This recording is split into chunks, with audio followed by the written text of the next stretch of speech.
क्या आप अपनी ड्रीम कार खरीदने का प्लान कर रहे हैं जिसमें आप अपनी फैमिली के साथ लॉन्ग ट्रिप पे जा सकें? तो पहले आप हमारी ये वीडियो जरूर देख लीजिए। क्या पता आपके मन में वीडियो देखने के बाद आपका ख्याल बदल जाए। नहीं नहीं, आप ये मत सोचिए कि हम नहीं चाहते कि आप कार खरीदें, बल्कि हम तो चाहते हैं कि आप सही कार खरीदें। कहीं ऐसा ना हो कि आपकी नई नवेली पेट्रोल या फिर डीजल कार कुछ वक्त बाद कबाड़ी के पास खड़ी मिले और उसकी मार्केट वैल्यू 0 हो जाए। जिसकी पेमेंट आपने लाखों रुपए में की है वो कुछ ही वक्त बाद बिग 0 बन जाए। तो बस 5 मिनट के लिए अपने काम छोड़ दीजिए और हमारी वीडियो देख लीजिए और फिर कार लेने की प्लानिंग कर लीजिएगा। Hello and welcome to our infotainment. जब से रशिया यूक्रेन का वॉर स्टार्ट हुआ है तब से पेट्रोल और डीजल के प्राइसेस तो आसमान छू रहे हैं। आप भी औरों की तरह यही सोच रहे होंगे ना कि जैसे ही वॉर खत्म बस पेट्रोल और डीजल के प्राइसेस कम होने शुरू हो जाएंगे। तो जरा रुकिए, स्टॉप। जी हाँ, आपकी सबसे बड़ी भूल है। ऐसा बिल्कुल मत सोचिएगा, क्योंकि असल में प्राइसेस कम होने ही नहीं वाले हैं। दरअसल पेट्रोल और डीजल के हर दिन बढ़ते दामों की वजह रशिया और यूक्रेन वॉर नहीं, बल्कि उसके पीछे कई और रीजंस हैं। वो आगे हम आपको बताएंगे, मगर आप ये जान लीजिए कि प्रॉब्लम सिर्फ हमारे लिए नहीं बल्कि पूरे यूरोपियन और अमेरिका जैसे बड़े बड़े कंट्रीज के लिए भी है। और इसी वजह से हर कहीं पेट्रोल के दाम बढ़ रहे हैं। बताएंगे हम आपको इस यूनिवर्सल प्रॉब्लम के बारे में, मगर इससे पहले एक और चीज जानना आपके लिए बहुत जरूरी है, जनरल नॉलेज के लिए।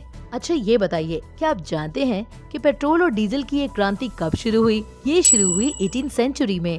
ईयर 1859 में एडविन ने पेंसिल्वेनिया में वर्ल्ड का पहला तेल का कुआं खोदा था। हालांकि शुरू में तो लोग उसे पागल ही कहते थे, क्योंकि जमीन को खोद के पानी तो निकाला जा सकता था, मगर ये किसी ने नहीं सोचा था कि जमीन खोद के तेल भी निकाला जा सकता है। लेकिन एडविन ने किसी की भी बात नहीं सुनी और उसने अपने पैशन को फॉलो किया। एक दिन एडविन को उनकी मेहनत का फल मिल ही गया। 69 मीटर खोदने के बाद तेल का फवारा फूटा और देखते ही देखते पूरी दुनिया में क्रांति आ ही गई। 1867 आते आते अमेरिका के बाद बाकी कई कंट्रीज ने भी मिनरल ऑयल की खोज शुरू कर दी थी। आज गल्फ कंट्री में वर्ल्ड के सबसे ज्यादा तेल के कुएं हैं। चलिए, ये तो रही पेट्रोलियम से रिलेटेड बेसिक और इम्पोर्टेंट इन्फॉर्मेशन। अब बारी आती है इस सवाल की कि क्या पेट्रोल कभी न खत्म होने वाला फ्यूल है? तो इसका आंसर है नहीं। हमें तेल तो मिला, लेकिन तेल फ्यूल का एक लिमिटेड सोर्स है और जल्द ही पूरी दुनिया से यह खत्म होने वाला है। और यही रीजन है जिसकी वजह से गवर्नमेंट हर रोज पेट्रोल और डीजल के प्राइसेस बढ़ाने पे मजबूर हो चुकी है। हालांकि ये बात भी काफी हद तक सही है कि इन दिनों रशिया और यूक्रेन वॉर की वजह से दाम बढ़ते जा रहे हैं, लेकिन सिर्फ वॉर ही एक असली वजह है, ये बात गलत है। दुनिया में अब उतना क्रूड ऑयल बचा ही नहीं है जितनी उसकी रोजाना डिमांड बढ़ रही है। ये 2018 में एक्सपर्ट्स ने एक एस्टिमेट लगाया कि अब दुनिया में पेट्रोल के टोटल 1.73 ट्रिलियन बैरल ही बचे हैं और पूरी दुनिया में on an average daily 95 billion barrel का यूज होता है। तो भाई इस हिसाब से सिर्फ 50 साल के लिए ही तेल हमारी मशीनरीज को चला पाएगा।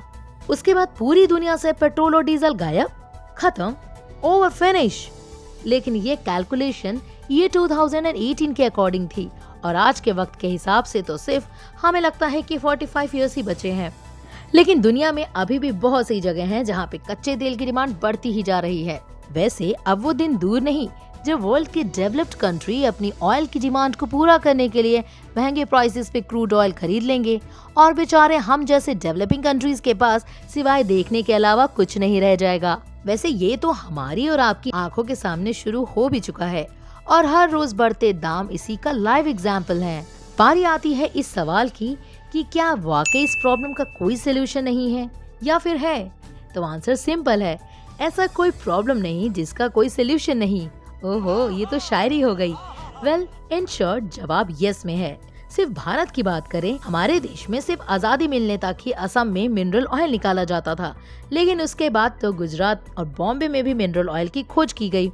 भारत में मिनरल ऑयल के भंडार 1750 लाख टन बताया जाता है, लेकिन प्रॉब्लम ये है कि यह लगातार घटता जा रहा है और इस बात की भी पूरी पॉसिबिलिटीज है कि ये कुछ टाइम में खत्म भी हो जाएगा। तो अब बारी आती है ऐसे ईंधनों की जो कभी ना खत्म हो और पेट्रोल एंड डीजल को आसानी से रिप्लेस कर सके। ऐसा एक नहीं बल्कि कई रिसोर्सेज हैं।